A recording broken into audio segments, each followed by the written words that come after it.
Assalamualaikum warahmatullahi wabarakatuh. Bertemu lagi dengan Ibu pada pelajaran fisika untuk pertemuan kedua. Pertemuan kali ini masih membahas tentang listrik arus searah. Langsung saja kita ke materinya. Dimulai dari hukum Ohm. Awal mulanya pada tahun 1826, George Simon Ohm menemukan bahwa pada suhu tetap, tegangan sebanding dengan kuat arus. Jadi perbandingan antara beda potensial dan kuat arus listrik dinamakan hambatan listrik.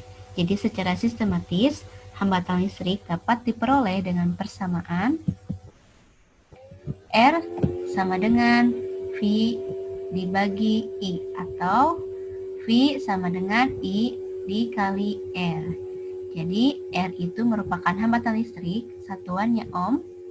Kemudian V itu beda potensial atau tegangan listrik, satuannya volt. Kemudian I adalah kuat arus listrik, satuannya ampere. Nah, di sini ada contoh soal. Arus listrik 150 mA mengalir dalam suatu kawat penghantar. Jika beda potensial ujung-ujung kawat 30 volt, tentukan besaran hambatan listrik kawat tersebut. Penyelesaiannya berarti kita mula-mula harus menuliskan apa saja yang diketahui di soal. Nah, di sini yang diketahuinya 150 mA. Kita rubah dulu ke dalam ampere. Konversi miliampere ke ampere itu dibagi 1000 atau dikali 10 min 3, hasilnya 0,15 ampere. Kemudian yang diketahuinya lagi itu adalah V atau beda potensialnya atau tegangannya sebesar 30 volt. Ya, di sini yang ditanyakan tentukan besaran hambatan listrik kawat. Berarti yang ditanyakannya R. Seperti yang kita ketahui dari slide sebelumnya, untuk mencari hambatan itu rumusnya R sama dengan V dibagi I. Mohon maaf ini salah, harusnya I sama dengan 30 volt dibagi 0,15 ampere. Jadi hasilnya 200 ohm ya. Jadi ohm ini bisa kita lambangkan seperti ini ya.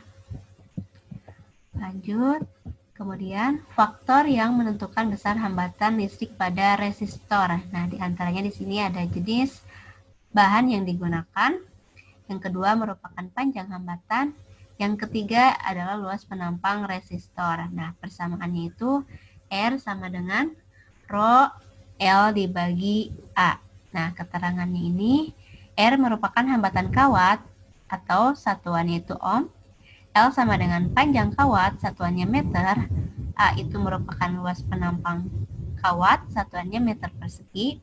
Dan Rho adalah hambatan jenis kawat atau satuannya Rho meter. Ohm meter, mohon maaf. Langsung ke materi selanjutnya, yaitu pengaruh temperatur terhadap hambatan kawat. Nah, hambatan jenis kawat konduktor akan berubah jika terjadi perubahan temperatur atau suhu. Nah, persamaannya ini yaitu Rho T sama dengan Rho 0 dikali 1 ditambah alfa dikali delta T. Nah, ini keterangannya. Rho T itu merupakan hambatan jenis pada temperatur. Rho 0 itu merupakan hambatan jenis pada temperatur awal.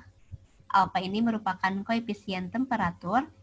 Delta ini merupakan perubahan temperatur. Nah, biasanya delta ini merupakan nilai-nilai tertentu yang dimiliki oleh bahannya.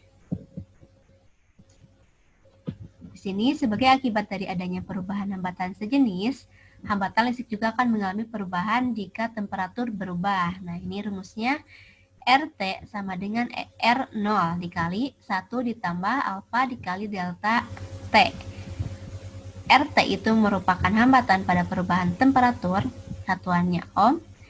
R0 ini merupakan hambatan pada temperatur awal. Nah, seperti yang dikatakan tadi, untuk nilai alfa ini sesuai dengan bahannya atau jenis bahannya. Di sini jenis bahannya diantaranya ada perak, tembaga, emas, aluminium, besi, raksa, germanium, dan silikon.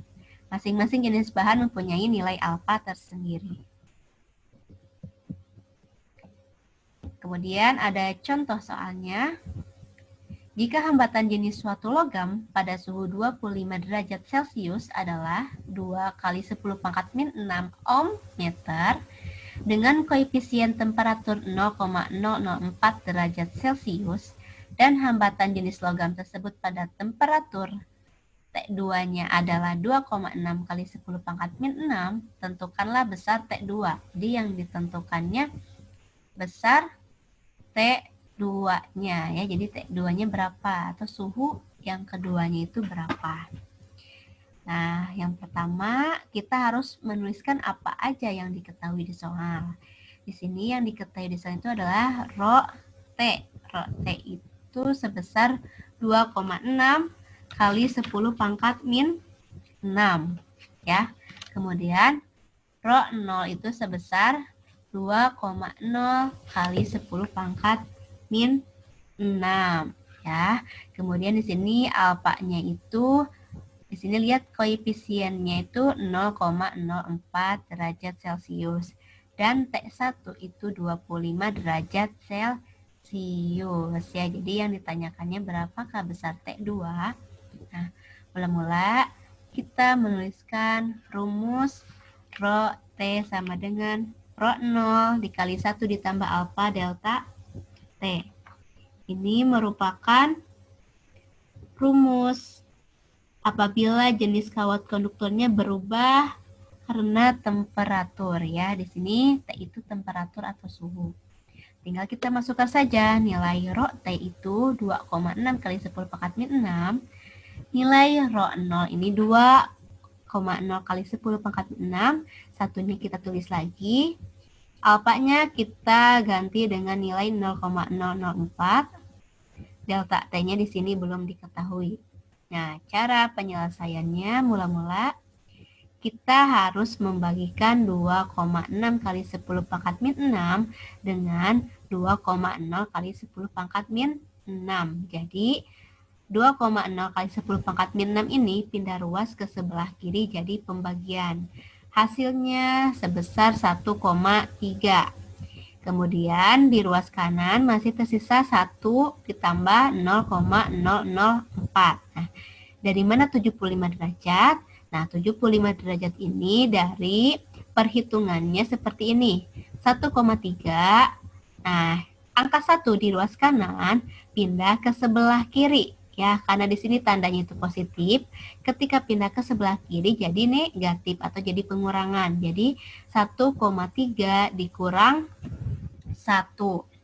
Kemudian di ruas kanan sisa nilai 0,004 dikali delta T. Ya, jadi tadi hasil 1,3 dikurang 1 itu hasilnya 0,3. Nah, 0,3 ini nanti dibagi, dibagi berapa? Dibagi 0,04. Jadi 0,04 ini pindah ruas ke sebelah kiri jadi pembagian. Ya, kenapa pembagian? Karena di sebelah kanan itu hasilnya itu perhitungannya itu perkalian. Jadi ketika pindah ruas, jadi itu jadi pembagian. Jadi nilai 0,3 tadi dibagi 0,04 sama dengan 75 derajat Celcius ya.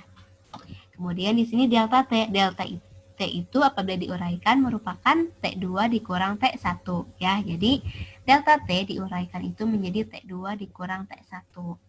T2 ini yang ditanyakan, T1 ini sudah diketahui, tinggal dimasukkan saja. T2 dikurang 25 derajat Celcius sama dengan 75 derajat Celcius. Kemudian 25 derajat Celcius pindah ruas ke sebelah kanan jadi positif. Ya, jadi hasilnya T2 itu 75 ditambah 25, hasilnya 100 derajat Celcius. Ya, untuk materi pertemuan kali ini dicukupkan sekian, mudah-mudahan paham dan mengerti.